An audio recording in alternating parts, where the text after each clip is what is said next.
നിങ്ങൾ ഈ ചാനൽ ആദ്യമായിട്ടാണ് കാണുന്നതെങ്കിൽ പ്ലീസ് സബ്സ്ക്രൈബ് അവർ ചാനൽ. നമ്മളിടുന്ന വീഡിയോസൊക്കെ നിങ്ങൾക്ക് ഉടനെ തന്നെ കിട്ടുന്നതിന് വേണ്ടി ബെല്ലൈക്കണും പ്രസ് ചെയ്യൂ. ഇനി ഫ്രാക്ചർ ഉണ്ടായാൽ എന്താണ് ചെയ്യേണ്ടത്?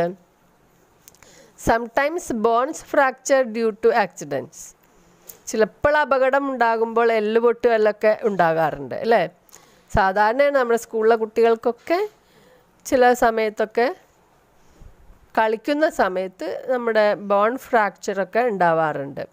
But the surrounding body parts may not get injured. പക്ഷെ എവിടെയും മുറിവൊന്നും ഉണ്ടാവില്ല. In some other instances, the broken bone comes out, perching the body.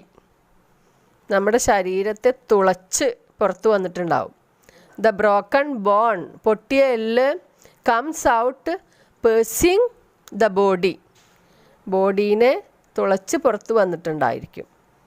Take care to prevent bleeding and germs from entering the wound. എന്താണ്? രോഗാണുക്കൾ കയറാതിരിക്കാനും bleeding തടയാനുമാണ് നമ്മൾ അപ്പോൾ ശ്രദ്ധിക്കേണ്ടത്. മുറിയായിക്കഴിഞ്ഞാൽ നമ്മൾ bleeding തടയാൻ വേണ്ടി ചെയ്യുന്നതൊക്കെ ചെയ്യുക. അതുപോലെ തന്നെ രോഗാണുക്കൾ കയറാതിരിക്കാൻ പിന്നെ നമ്മുടെ മുറിവ് തുറന്നിടാതിരിക്കുക. ഇതൊക്കെ നമ്മൾ നേരത്തെ പറഞ്ഞതാണ്. Provide medical assistance immediately. പെട്ടെന്ന് തന്നെ രോഗിയെ ഡോക്ടറുടെ അടുത്ത് എത്തിക്കണം. Shift the fractured person only after keeping the fractured part intact. A splint may be used for this purpose. നമ്മൾ ഈ പിന്നെ ഫ്രാക്ചറൊക്കെ പറ്റിയ രോഗിയെ ഡോക്ടറെ അടുത്ത് എത്തിക്കുന്നതിന് മുമ്പായിട്ട് തന്നെ ഈ കൈ ഇളകാതിരിക്കാൻ വേണ്ടത് ചെയ്യണം. ഇളകിയാൽ നല്ല പെയിനാവും. അതിനു വേണ്ടി നമുക്ക് ഈ കൈ ഇളക്കാതെ വെക്കാൻ നമുക്കൊരു സ്പ്ലിൻ്റ് വെച്ച് കെട്ടാൻ പറ്റും. എന്താണ് സ്പ്ലിൻ്റ്?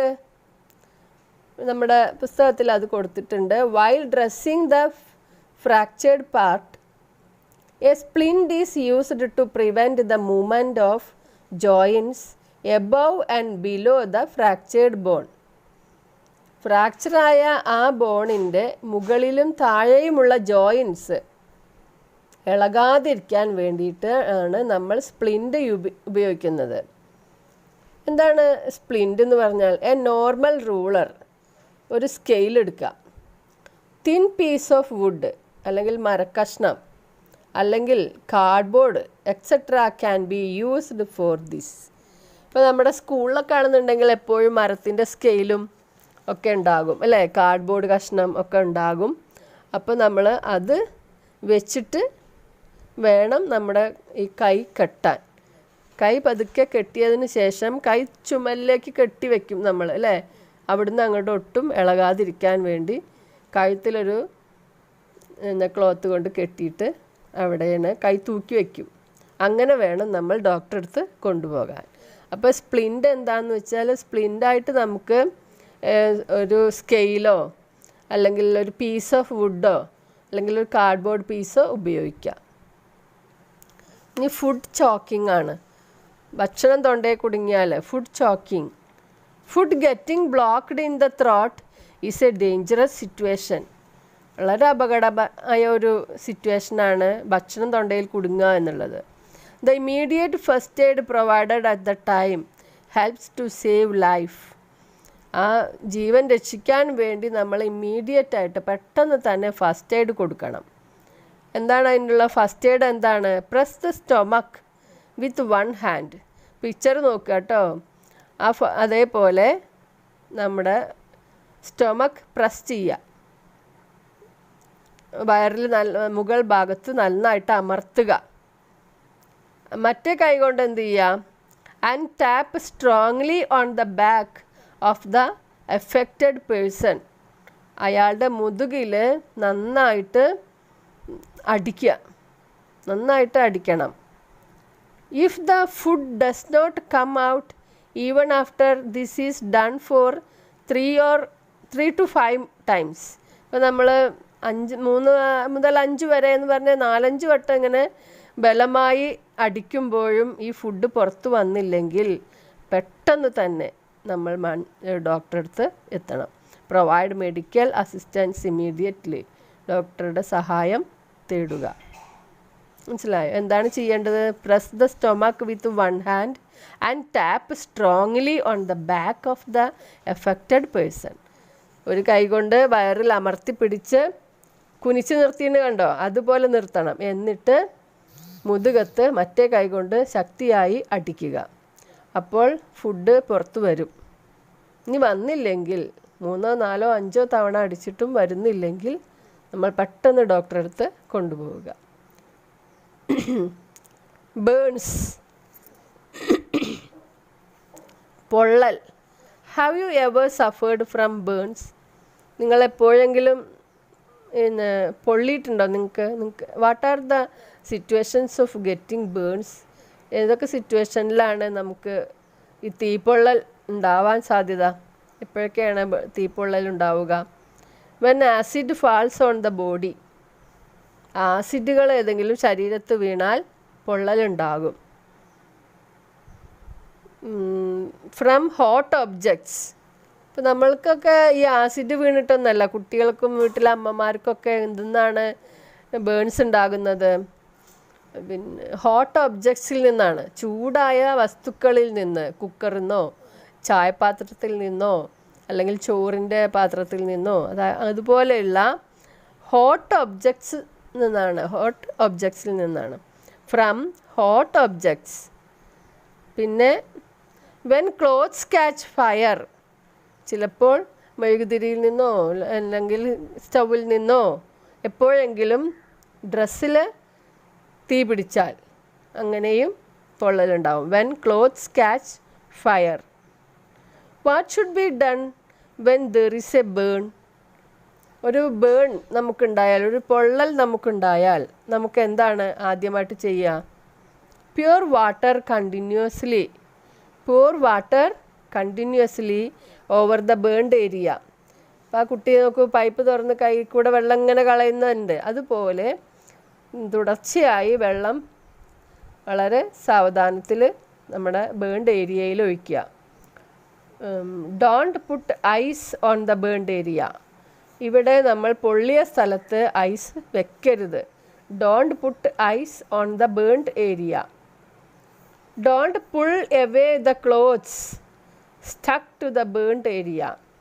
ഇപ്പോൾ ബേൺഡ് ഏരിയയിൽ കയ്യിൽ അല്ലെങ്കിൽ എവിടെയാണോ നമുക്ക് തീ പൊള്ളിയിട്ടുള്ളത് അവിടെ വസ്ത്രങ്ങൾ അവിടെ പറ്റി പിടിച്ചിട്ടുണ്ടെങ്കിൽ അത് എടുക്കാൻ ശ്രമിക്കരുത്.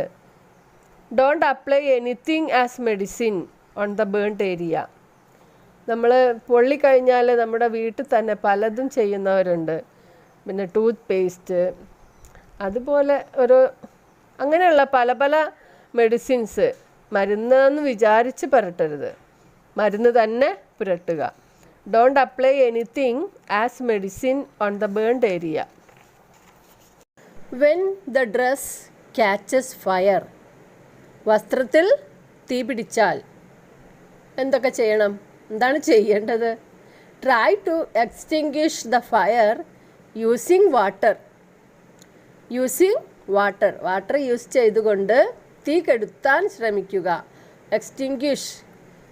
Try to extinguish the fire. കെടുത്താൻ ശ്രമിക്കുക യൂസിങ് വാട്ടർ. പിന്നെ എങ്ങനെയാണ് തീ കെടുത്താൻ നോക്കേണ്ടത്? Rolling on the ground. ഗ്രൗണ്ടിൽ കൂടെ കടന്ന് ഉരുളുക. അതായത് നമ്മൾ എവിടെയാണോ വെച്ചാൽ ആ നിലത്ത് കിടന്ന് ഉരുളുക. Rolling on the ground helps to put out the fire. അതും തീ കെടുത്താൻ സഹായകമാകും. പിന്നെ നമ്മൾ ചെയ്യരുതാത്തൊരു കാര്യമാണ് do not allow the person to run in panic.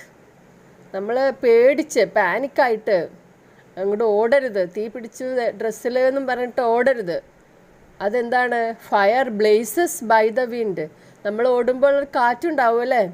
ആ കാറ്റിൽ നമ്മുടെ തീ ആളും.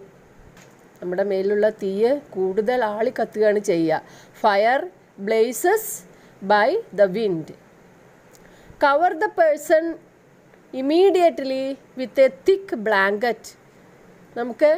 നമ്മുടെ വീട്ടിലുള്ള നല്ല കട്ടിയുള്ള ഒരു പുതപ്പ് കൊണ്ട് നമ്മുടെ ഈ രോഗിയെ, അതായത് തീ പിടിച്ച ആളെ പൊതിയുക, അതും തീ കെടുത്താൻ സഹായിക്കും.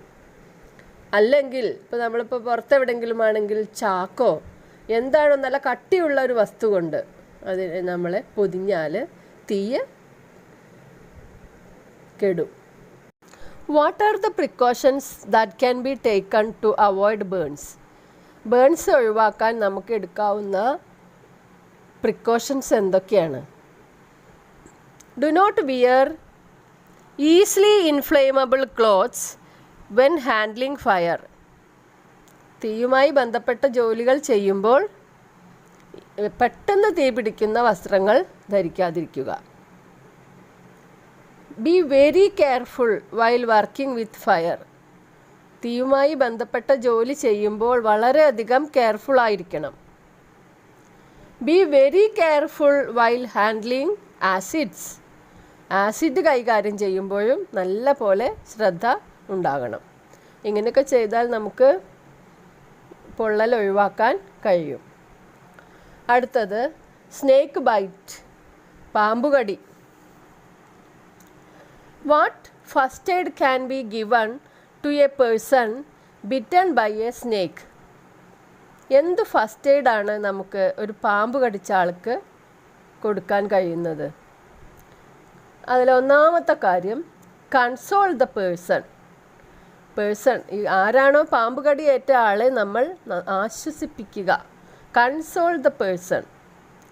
പിന്നെ do not allow the person to run or walk. നടക്കാനോ ഓടാനോ അയാളെ അനുവദിക്കരുത്. Wash the wound clean. നന്നായിട്ട് വൃത്തിയായി കഴുകുക. മുറിവ് പറ്റിയ ആ കടിച്ച ഭാഗം, ഇപ്പോൾ പാമ്പ് കടിച്ച കുറേ വലിയൊരു കടിച്ചു മുറിച്ച അടയാളങ്ങളൊന്നും ഉണ്ടാവില്ല, 2 കുത്തുകളൊക്കെ ആയിരിക്കും ഉണ്ടാവുക പാമ്പ് കടിച്ചത്. അപ്പോൾ ആ ഭാഗം നന്നായിട്ട് കഴുകുക. Keep the bitten part louvred. അതൊരു പ്രധാന കാര്യമാണ്. എവിടെയാണോ പാമ്പ് കടിച്ചത് ആ ഭാഗം താഴ്ത്തി വയ്ക്കുക.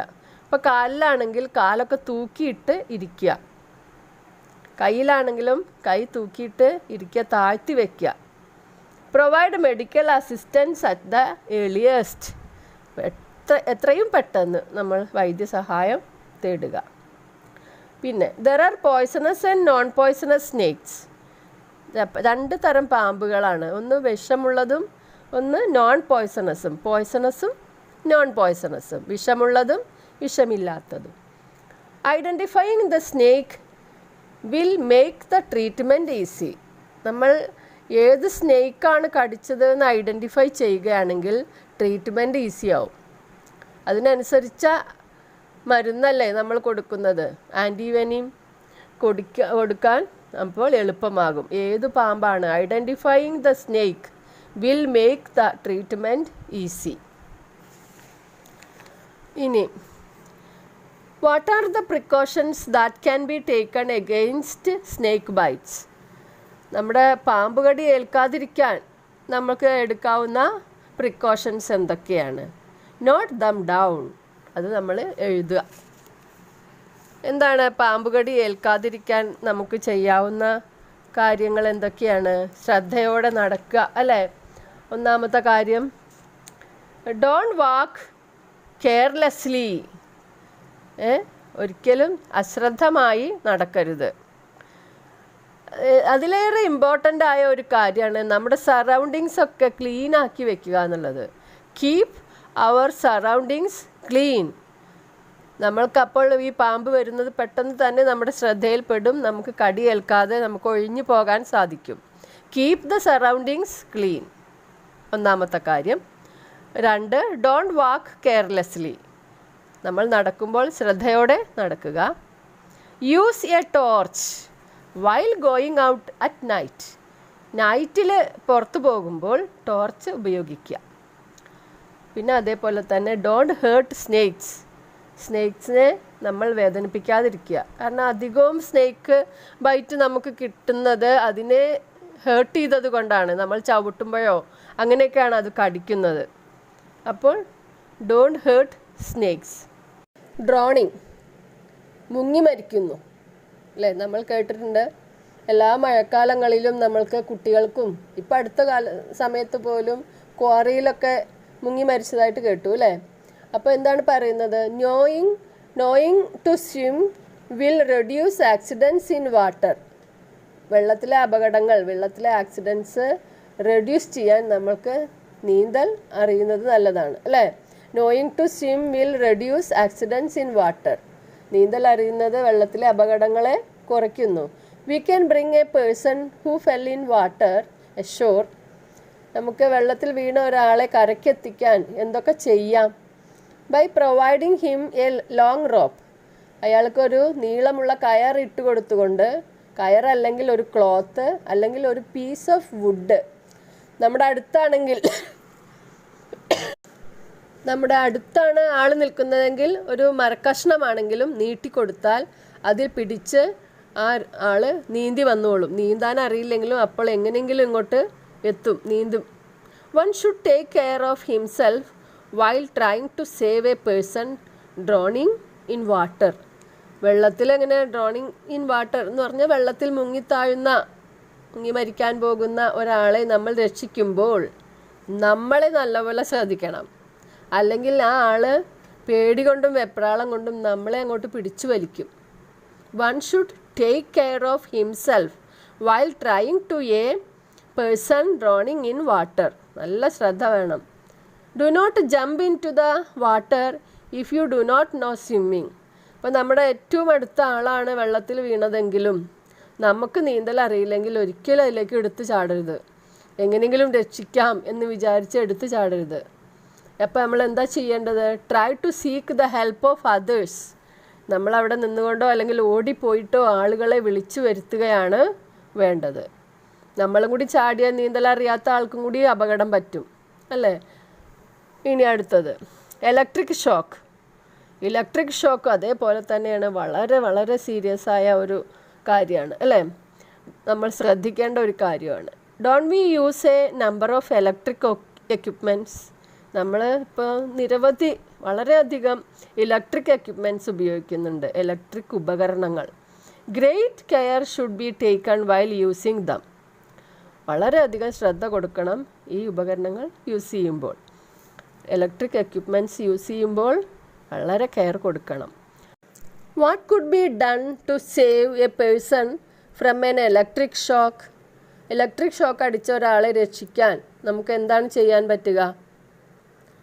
നമ്മൾ ആദ്യം തന്നെ അത് ശ്രദ്ധിക്കേണ്ടത് എന്താണ്? Don't touch the person with your naked hand. നമ്മൾ നമ്മുടെ കൈ കൊണ്ട് അയാളെ തൊടരുത്. നേക്കഡ് ഹാൻഡ് എന്ന് പറഞ്ഞാൽ കയ്യിലൊന്നുമില്ലാതെ അയാളെ തൊടരുത്. Try to use gloves. നിങ്ങളുടെ വീട്ടിലൊക്കെ ഗ്ലൗസ് ഉണ്ടാകുമെങ്കിൽ ആ ഗ്ലൗസ് ഇട്ടുകൊണ്ട് അയാളെ ടച്ച് ചെയ്യാം. Try to use gloves while touching him ഉണ്ടെങ്കിൽ, അല്ലെങ്കിൽ തൊടണ്ട. എന്താ പിന്നെ ചെയ്യേണ്ടത്? നമ്മൾ വേഗം switch off the power supply. Power off ചെയ്യുക. നിങ്ങൾക്ക് മെയിൻ സ്വിച്ച് ഓഫ് ചെയ്യാൻ കഴിഞ്ഞില്ലെങ്കിൽ ഏത് ഉപകരണത്തിൽ നിന്നാണോ ആ പ്ലഗിൽ സ്വിച്ച് ഓഫ് ചെയ്യുക. എന്നിട്ടും ഷോക്ക് അപ്പോഴും തുടരുകയാണെങ്കിൽ നമ്മൾ എന്ത് ചെയ്യണം? Hit him with a dry stick. Hit him, അടിക്കുക അയാളെ. എന്തുകൊണ്ട്? വിത്ത് എ ഡ്രൈ സ്റ്റിക്ക്, ഉണങ്ങിയ ഒരു മരം കൊണ്ട്, വടി കൊണ്ട് അടിക്കുക. To remove him from the live wire. ആ വയർമ കയ്യിൽ നിന്നുള്ള ആ ഇലക്ട്രിക് ഇസ്തിരിപ്പെട്ടിയോ അല്ലെങ്കിൽ എന്താണോ ഷോക്ക് അടിക്കാൻ വേണ്ടി അയാളുടെ കയ്യിലുള്ളത് അവിടുന്ന് വേർപെടാൻ വേണ്ടി hit him with a dry stick to remove him from the live wire. Okay. Precautions to be taken to avoid electric shock. പ്രിക്കോഷൻസും നമുക്ക് എടുക്കണം ഇലക്ട്രിക് ഷോക്ക് ഏൽക്കാതിരിക്കാൻ. Discuss and note them down in the environment diary.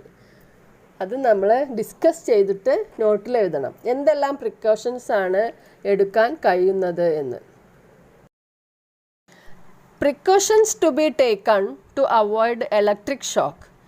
Electric shock ഒഴിവാക്കാൻ നമുക്ക് എന്തെല്ലാം precautions എടുക്കാൻ കഴിയും? എന്തൊക്കെയാണ് എടുക്കേണ്ടത് നോക്കൂ. Don't handle any electrical equipment with wet hand. നമ്മളെല്ലാവരും പറയുന്നതാണ് നനഞ്ഞ കൈ കൊണ്ട് സ്വിച്ച് ഇടരുത് എന്ന് വരെ പറയാറുണ്ട് അല്ലേ? Don't handle any electrical equipment with wet hand. നനഞ്ഞ കൈകൊണ്ട് ഒരു ഇലക്ട്രിക്കൽ ഉപകരണവും ഉപയോഗിക്കരുത്. Make sure that the cables are insulated. ഇപ്പോൾ ചില വയറുകളിലൊക്കെ പൊട്ടിയിട്ടൊക്കെ കിടക്കുന്നതാണ്. ഈ ഇസ്തിരിപ്പെട്ടിയുടെ നമ്മുടെ അയൺ ബോക്സിൻ്റെ വയറൊക്കെയാണ് അധികവും ഇങ്ങനെ മടങ്ങി ആ മടക്ക് പൊട്ടാനായി പുറത്ത് വന്നിട്ടൊക്കെ നിൽക്കുന്നുണ്ടാവും. അതിൻ്റെ ഇൻസുലേഷനൊക്കെ പോയി കിടക്കുന്നുണ്ടാവും. അങ്ങനെ അവിടെ എന്തെങ്കിലും പൊട്ടുണ്ടെങ്കിൽ നമ്മളവിടെ ഇൻസുലേഷൻ ടാപ്പ് ചുറ്റണം. അതാണ് make sure that the cables are insulated. ഇപ്പോൾ നമ്മൾ സാധാരണ വാങ്ങുമ്പോൾ അതിനൊക്കെ ഇൻസുലേറ്റ് ചെയ്ത് തന്നെയാണ്. പിന്നെ അത് കേടുവരികയാണെങ്കിൽ നമ്മളതിന് നേരെയാക്കി ഉപയോഗിക്കുക. Use rubber chappal while handling and electric equipment. നമ്മളെപ്പോഴും അയൺ ചെയ്യുമ്പോൾ ഒരു ചെരുപ്പിട്ടുകൊണ്ട് അയൺ ചെയ്യുന്നതാണ് ഏറ്റവും നല്ലത്. അതിനു വേണ്ടി ഒരു റബ്ബർ ചപ്പൽ യൂസ് ചെയ്യുക. Use rubber chappal while handling an iron box or mixie ഏതോ ആവട്ടെ, any electrical equipment. Keep electrical equipment in good condition. നമ്മുടെ ഉപകരണങ്ങൾ എപ്പോഴും നല്ല, ഇടയ്ക്ക് ചെറിയ ഷോക്കൊക്കെ ഉണ്ട്, അത് കുഴപ്പമില്ല എന്ന് പറയുന്ന ആളുകളും ഉണ്ട്. അങ്ങനെ ചെയ്യാതെ ചെറിയ കംപ്ലൈൻറ്റ് കാണുമ്പോൾ തന്നെ അത് നേരേക്ക്. Switch off the equipment if shock is suspected. First aid box. നിങ്ങളുടെ സ്കൂളിലൊക്കെ ഫസ്റ്റ് എയ്ഡ് ബോക്സ് ഉണ്ടോ? What are the materials necessary for first aid? എന്തെല്ലാം സാധനങ്ങളാണ് ഈ ഫസ്റ്റ് എയ്ഡ് ബോക്സിൽ വേണ്ടത്? Don't you have a first aid box with all such things in your school and home? വീട്ടിലും വേണം അതുപോലെ ഫസ്റ്റ് എയ്ഡ് ബോക്സ്. നിങ്ങളുടെ സ്കൂളിലും വീട്ടിലും എല്ലാ മെറ്റീരിയൽസും ഉള്ള ഒരു ഫസ്റ്റ് എയ്ഡ് ബോക്സ് ഉണ്ടോ? അപ്പോൾ എന്തൊക്കെ മെറ്റീരിയൽസ് ആണ്? What are the materials necessary for first aid box? Materials to be included in the first aid box: antiseptic ointment, lotion, അല്ലേ, cotton, bandage, clean cloth, blade, scissors. ഇതൊക്കെ നമ്മുടെ first aid ബോക്സിൽ ഉണ്ടാവണം. ഇനി ഫസ്റ്റ് എയ്ഡ് ഡേ എന്ന് പറഞ്ഞിട്ടൊരു day ഉണ്ട്. അതേതാണ് ആ day? The second Saturday of September. September മാസത്തിലെ സെക്കൻഡ് സാറ്റർഡേ ആണ് first aid day. The second Saturday of September is observed as first aid day every year. എല്ലാ വർഷവും അതാണ് നമ്മൾ ഫസ്റ്റ് എയ്ഡ് ഡേ ആയിട്ട് കാണുന്നത്. It is observed to create awareness among the people about the importance of first aid. അത് ആ ദിവസം നമ്മൾ എന്തിനു വേണ്ടിയാണ് ഉപയോഗിക്കുന്നത്? ആളുകളെ ഈ ഫസ്റ്റ് എയ്ഡിനെ കുറിച്ച് ബോധവൽക്കരിക്കാൻ, അവർക്ക് അതിനുള്ള അവെയർനെസ് ആളുകൾക്ക് കൊടുക്കാൻ വേണ്ടി ആണ് ഫസ്റ്റ് എയ്ഡ് ഡേ. അന്നാണത് ചെയ്യേണ്ടത്. It is observed to create awareness among the people about the importance of first aid. ഇപ്പോൾ കുറേ ആക്സിഡൻസും അതിന് നമുക്ക് നൽകാൻ കഴിയുന്ന ഫസ്റ്റ് എയ്ഡിനെ കുറിച്ചും ഒരു ഏകദേശ ചെറിയൊരു രൂപം നിങ്ങൾക്ക് കിട്ടിയിട്ടുണ്ടാവുമെന്ന് കരുതുന്നു.